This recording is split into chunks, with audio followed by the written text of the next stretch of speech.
జగన్మోహన్ రెడ్డి ఒక సైగ చేస్తేనే తెలుగుదేశం పార్టీని నామరూపాలు లేకుండా చేస్తానన్నాడు ప్రగల్భాలు పలికినటువంటి కొడాలని. గతంలో గుడివాడలో క్యాసినో పెడితే తెలుగుదేశం పార్టీ నాయకులు నిజ నిర్ధారణకు వస్తే మీరు నా బొచ్చు కూడా ఇంటికి ఇమ్మొక్క కూడా పీకలేరు అని చిటికిన చూపించి మరి మాట్లాడినటువంటి కొడాలని ఈరోజు ఏ దద్దమల లోకములు లాక్కున్నావుంటాయా?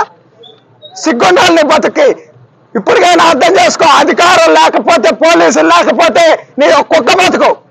ప్రతిపక్షంలో ఉన్నప్పుడు కొడాలని ఇప్పుడు ఏం మాట్లాడాల, అధికారంలోకి వచ్చాక అధికారం బలుపుతో అధికారం మదంతో మాట్లాడి ఇవన్నీ కూడా అడుగుతూ ఉన్నాం. 2021లో కొడాలని సవాల్ ఇసిరాడు. తెలుగుదేశం పార్టీ అధికారంలోకి వచ్చి చంద్రబాబు గారు ముఖ్యమంత్రి అయితే రాజకీయ సన్యాసం తీసుకుంటా అన్నాడు. ఈరోజు అడుగుతా ఉన్నాం కొడాలని రాజకీయ సన్యాసం తీసుకోవడానికి రెడీగా ఉన్నామని అడుగుతా ఉన్నాం. ఇంట్లో దాక్కున్నాడు, పిరిగి పొంత దాక్కున్నట్టు. గుడివాడ ప్రజలు భారీ మెజార్టీతో తెలుగుదేశం పార్టీని గెలిపించారంటే అది నీ మీద ప్రజలకు ఉన్నటువంటి ఒక చేత్కారం అని సందర్భంగా తెలియజేస్తా ఉన్నాం. ఈ రోజు కొడాలని చెప్తా ఉన్నాం, ఇది ట్రైలర్ మాత్రమే.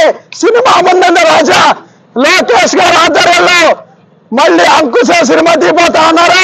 నిన్నే రామిరెడ్డి గారు పెడతారని కూడా ఈ సందర్భంగా చెప్తా ఉన్నాం. కొడాలని జనాల్లో కనుక కనిపిస్తే ఇక అదే ఆఖరి రోజు కూడా అవుతుందని ప్రజలు భావిస్తా ఉన్నారని కూడా ఈ సందర్భంగా తెలియజేస్తా ఉన్నా.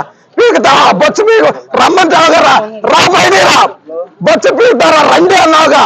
చంద్రబాబు స్థాయి కాదు ఇది, మా స్థాయి సరిపోతుంది. రాబోయేదిరా కొడాలని.